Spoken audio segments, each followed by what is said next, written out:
À quoi pensiez-vous dernièrement?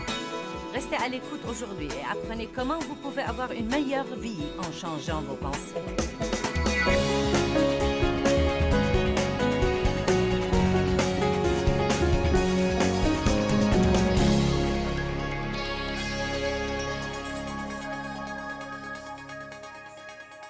J'ai intitulé ce message ce soir « À quoi pensiez-vous dernièrement ?»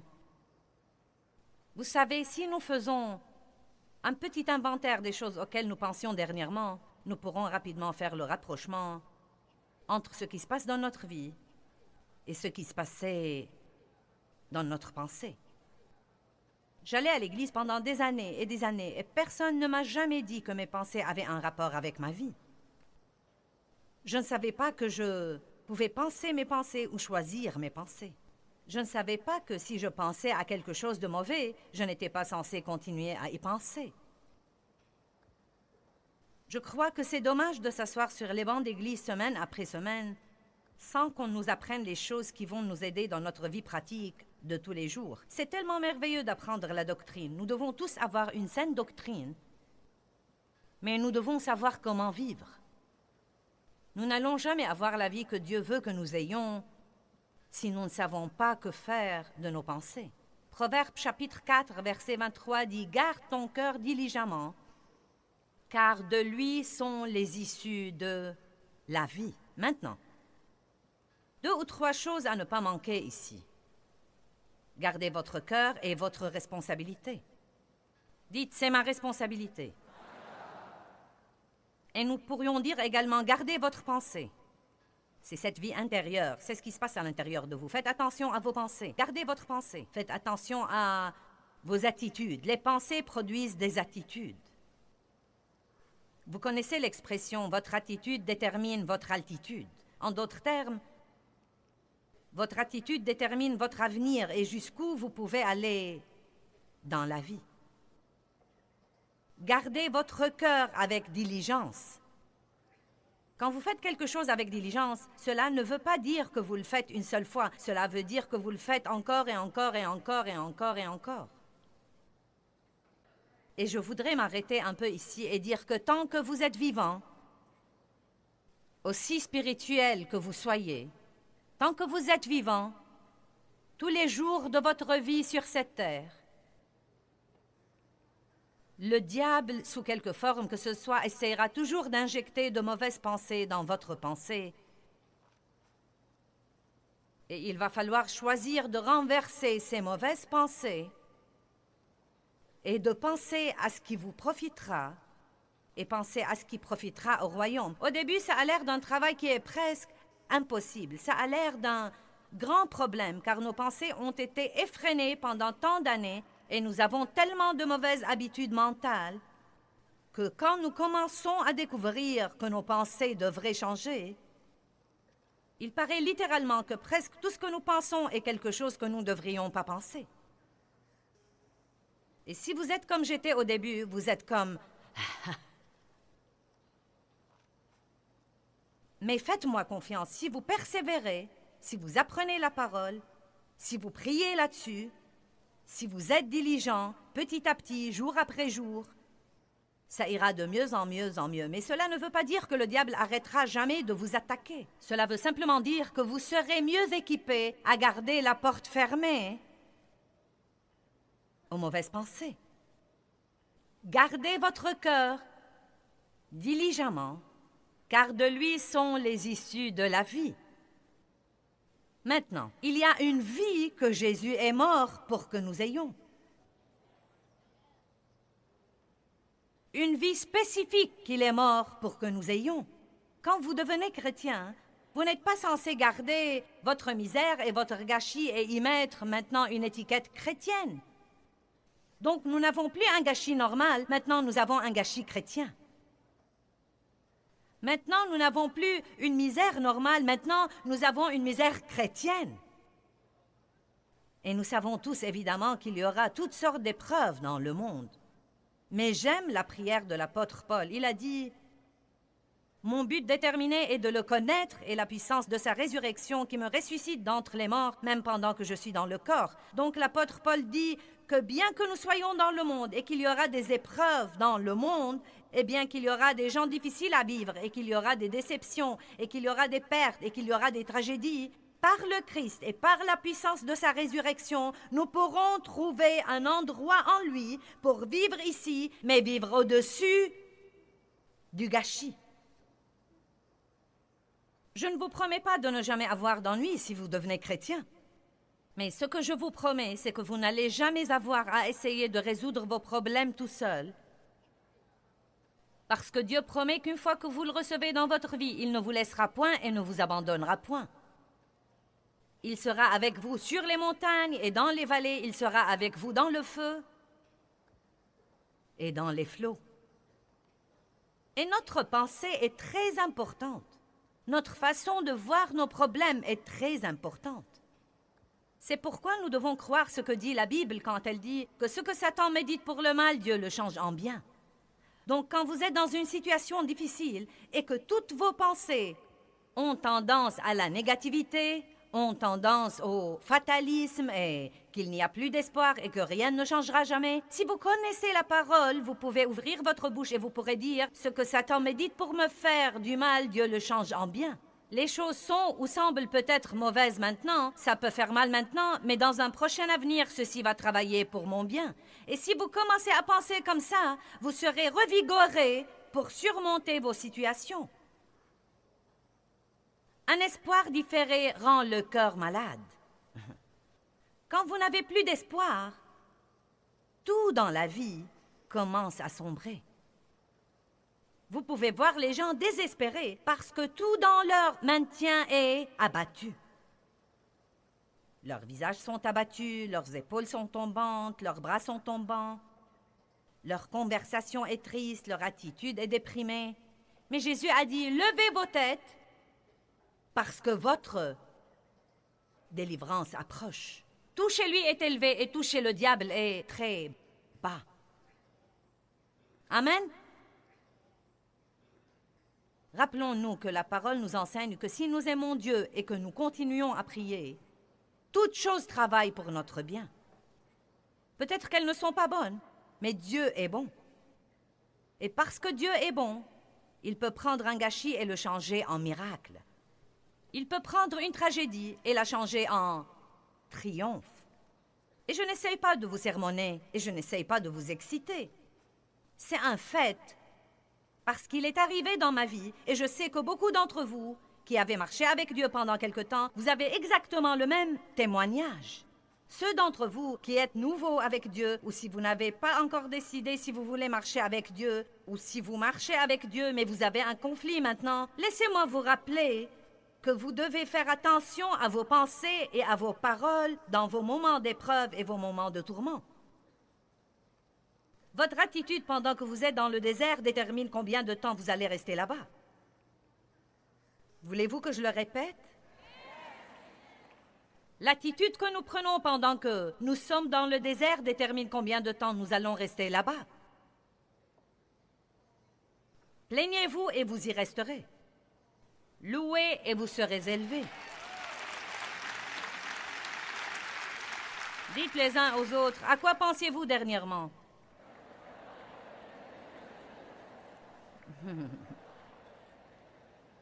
Maintenant, vous savez, une des choses tristes est, et j'enseignerai là-dessus plus tard, mais vous savez ce que certains d'entre vous, vous savez quelle était leur réponse? Rien. Puis-je vous dire quelque chose? L'espace vide est un endroit. Et les gens qui ont une pensée passive, qui sont écervelés et qui ne pensent à rien peut-être, ont un aussi grand problème que de penser de mauvais trucs. Parce que l'espace vide est un endroit et le diable cherche toujours quelque chose de vide qu'il peut remplir lui-même. Si vous restez occupé à faire de bonnes choses, le diable ne pourra pas remplir votre pensée de mauvaises choses. Bonjour. C'est pourquoi c'est important de rester occupé à aider les autres. C'est pourquoi c'est important pour vous d'être dans une sorte de travail de service dans le royaume de Dieu. C'est important que vous ayez le temps de vous reposer, Mais il est aussi important de ne pas avoir du temps plus qu'il n'est nécessaire pour vous ennuyer et pour rester assis à ne rien faire ou vous allonger et penser simplement à ce qui ne va pas chez les autres. Nous devons rester occupés à nous servir et à nous entraider. 2 Corinthiens 10, s'il vous plaît. Ce soir, je dois essayer de poser de bonnes et de solides fondations sur l'importance de la pensée et l'importance de vos pensées parce que je ne veux pas supposer que tout le monde le sait. Il y avait une époque où je ne le savais pas et il se peut qu'il y ait des gens ici qui ne le savent pas. Et il y a certainement des gens qui nous regardent à la télé dans les parties différentes du monde qui n'ont jamais entendu dire que leurs pensées avaient quelque chose à voir avec ce qui se passe dans leurs circonstances. Car les armes de notre guerre, dit le verset 4, nous sommes dans une guerre. Pouvez-vous dire « je suis dans une guerre » ? Car les armes de notre guerre ne sont pas charnelles, les armes de la chair et du sang. Eh bien, si elles ne sont pas des armes physiques ou des armes charnelles, elles doivent être des armes spirituelles. Une arme naturelle, vous pouvez la voir, vous pouvez la prendre, mais une arme spirituelle, vous ne pouvez pas la voir. Vous avez des armes à utiliser contre l'ennemi, mais elles sont invisibles. Tout aussi puissantes, mais elles sont invisibles à l'œil naturel. C'est pourquoi tant de gens n'apprennent jamais à faire la vraie guerre spirituelle. Elles sont puissantes par Dieu pour le renversement et la destruction des forteresses. Le verset qui vient juste après nous dit que ces forteresses spirituelles ont en fait un rapport avec la pensée. Puis il dit, nous réfutons les arguments, les théories, les raisonnements, et où se passent tous ces trucs dans votre pensée? Vous vous disputez avec vous-même? Dieu vous a-t-il jamais mené à faire quelque chose et vous vous êtes sorti d'affaire en raisonnant? Les gens ont tellement de théories sur Dieu qu'ils ne peuvent pas croire en Dieu. Donc il dit, nous réfutons les arguments, les théories, les raisonnements et toute hauteur qui s'élève contre la vraie connaissance de Dieu, qui se trouve en réalité dans ce livre, la Bible. Et nous amenons toute pensée captive et toute résolution captive à l'obéissance de Jésus-Christ. Maintenant, si je peux vous le dire clairement, ce que vous devez faire, c'est que vous devez très bien connaître ce qu'il y a dans ce livre. Et ça va prendre du temps. Si vous voulez être un chrétien victorieux, il va falloir lire et étudier, et il va falloir également consacrer le temps, et il va falloir investir le temps pour vous instruire. Y a-t-il quelqu'un ici qui voudrait aller chez un médecin qui a juste prié une prière pour devenir médecin et il est allé accrocher une plaque? Voudriez-vous aller chez un dentiste comme ça? Non, mince alors, quand nous voulons demander l'aide de quelqu'un, nous cherchons des professionnels. Nous cherchons des gens extrêmement instruits. Nous cherchons les gens qui sont expérimentés.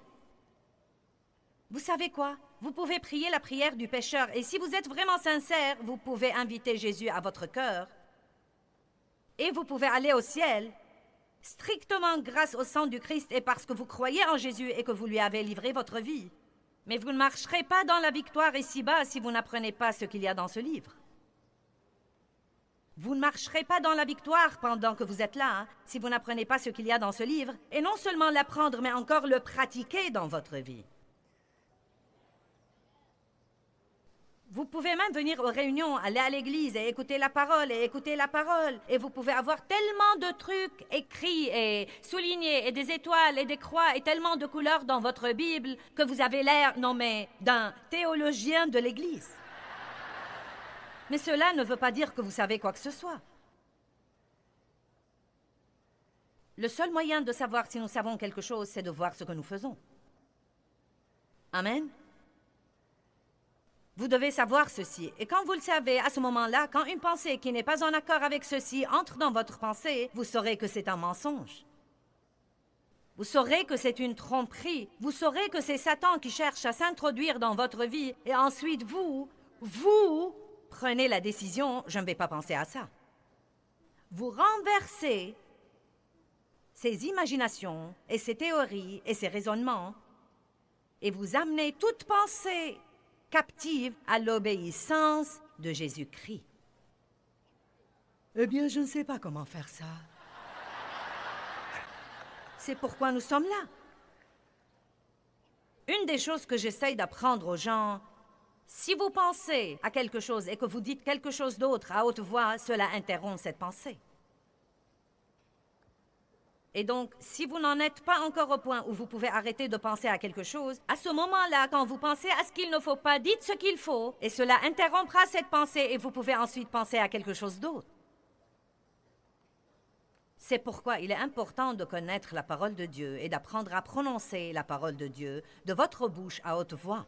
Quand le diable vous dit « c'est fini, tu l'as fait », tu as évidemment gâché ton avenir et ta vie. C'est fini pour toi. C'est dans ces moments-là que vous devez connaître Jérémie 29:11 et ouvrir votre bouche. Et vous devez dire, la Bible dit que Dieu a de bonnes pensées et de bons plans à mon égard et qu'il va me donner un avenir et une espérance. La Bible dit que je peux oublier ce qui est en arrière et me porter vers les bonnes choses qui sont en avant. Donc, diable, tu es un grand menteur. J'ai un bel avenir, bien que j'ai fait beaucoup d'erreurs. Mais si vous ne savez pas ceci, si vous ne le savez pas, vous allez dire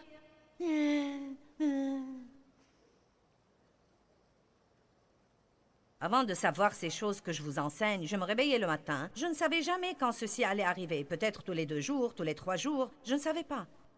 Et je me réveillais le matin et cette pensée venait. Tu es déprimé. Mon mari disait « Bonjour, comment vas-tu » et je disais « Je suis déprimée ». Est-ce que vous comprenez de quoi je parle? Oh, j'étais très vexée quand je me suis rendu compte combien le diable m'avait volé juste parce que je ne savais absolument pas ce que je devais savoir. C'est super d'écouter votre pasteur et vos enseignants, mais croyez-moi, vous devez savoir vous-même. Vous ne pouvez pas avoir la victoire par osmose.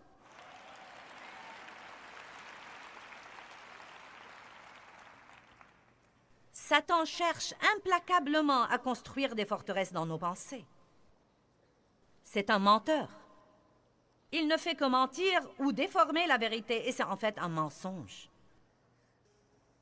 Et il essaye de tromper les gens, il essaye de leur faire croire des choses qui ne sont pas vraies. Et c'est ce que cela veut dire, être trompé. Cela veut dire que vous croyez vraiment que quelque chose est vrai, mais en fait ce n'est pas vrai.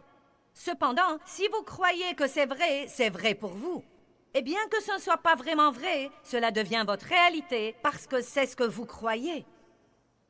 Vous ne pouvez pas dépasser vos propres pensées. Là où la pensée va, l'homme suivra. Vos pensées vont au-devant de vous et elles préparent votre vie. Et si vos pensées sont négatives et nulles, vous aurez une vie négative et nulle. Si elles sont désespérées, vous serez désespéré. Si vos pensées sont des pensées misérables, vous n'aurez jamais rien. Si vous croyez que parce que grand-maman n'a jamais rien eu et que maman et que papa n'ont jamais rien eu et que vous n'aurez jamais rien, à ce moment-là, le diable vous trompe parce que votre victoire ne dépend pas de la génération passée. Vous pouvez tracer la lignée de votre génération en Jésus-Christ et vous pouvez commencer une chose toute nouvelle. Allez maintenant.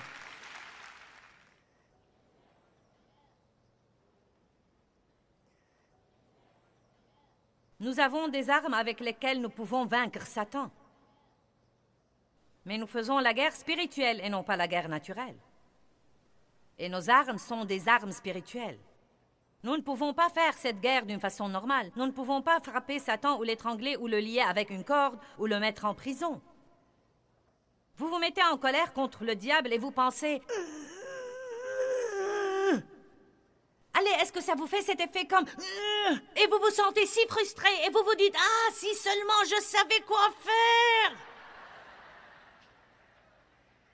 Pourtant, tout ce que nous devons faire, c'est de lire la Bible.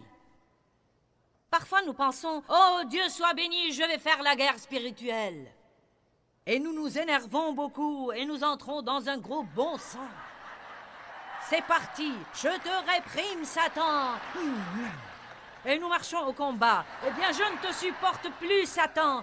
Vous savez quoi? J'ai réprimé jusqu'à épuiser les réprimes et j'avais toujours le même gâchis dans ma vie. Et j'ai crié après le diable jusqu'à en perdre ma voix et j'avais toujours le même gâchis dans ma vie.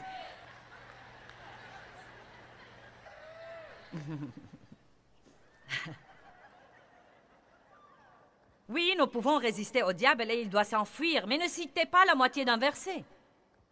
Jacques chapitre 4, verset 7 dit « Soumettez-vous d'abord à Dieu, résistez au diable et il s'enfuira de vous. » Allez maintenant. Comment est-ce que Jésus faisait la guerre spirituelle? J'aime Acte 10, 38. J'y pense presque tous les matins. Voyez...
Dieu a oint du Saint-Esprit et de puissance Jésus de Nazareth qui allait de lieu en lieu faisant du bien. C'est une guerre spirituelle. Si vous vous levez tous les jours de votre vie et que vous vous fixez le but d'être une bénédiction où que vous alliez, aussi grande que soit votre souffrance dans la vie, le diable ne saura absolument pas quoi faire de vous. Mais que nous dit-il de faire? Pleurez et faites une fête d'apitoiement sur soi. Soyez déprimés, soyez négatifs. Allez déjeuner avec un autre chrétien négatif que vous connaissez afin de vous plaindre de vos problèmes toute la journée.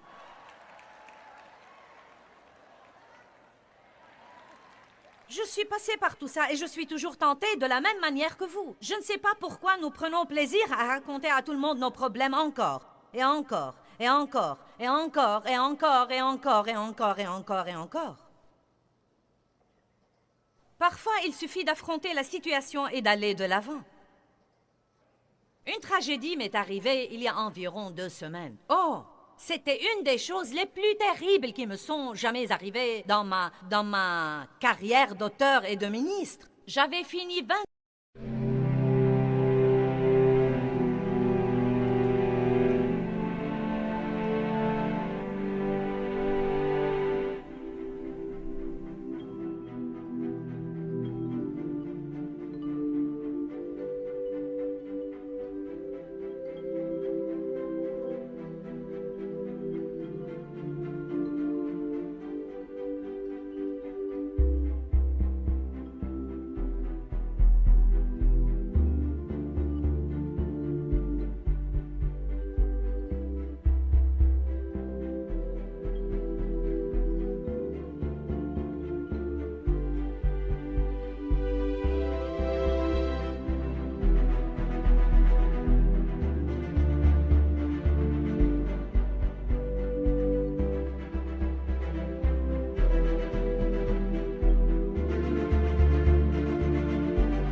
mots d'un livre et quelque chose est arrivé à mon ordinateur qui, à ce qu'on m'a dit, ne devait jamais arriver.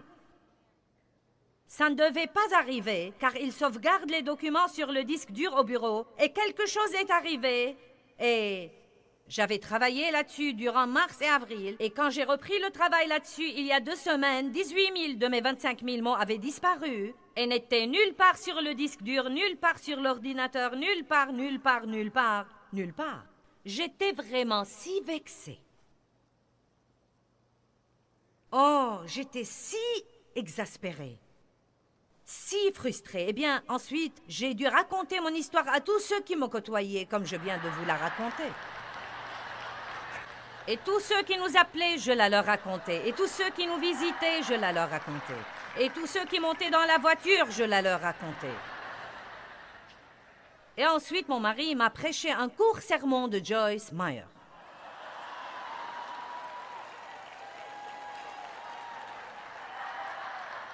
Et il a simplement dit, « Je crois que tu en as assez parlé. Tu ne peux rien faire à part croire que toutes choses travaillent ensemble pour le bien et que le deuxième round sera meilleur que le premier. Et tu dois juste réécrire le livre. » C'était absolument vrai. Je ne pouvais rien faire d'autre, et plus je restais bouleversée là-dessus, plus le diable était enchanté. Eh bien, j'ai appris une chose. Je n'écrirai plus jamais rien sans le télécharger sur un CD la nuit. Quel que soit ce qu'on me dit, je vais télécharger ce que j'écris sur un CD pour ne pas le perdre. Amen?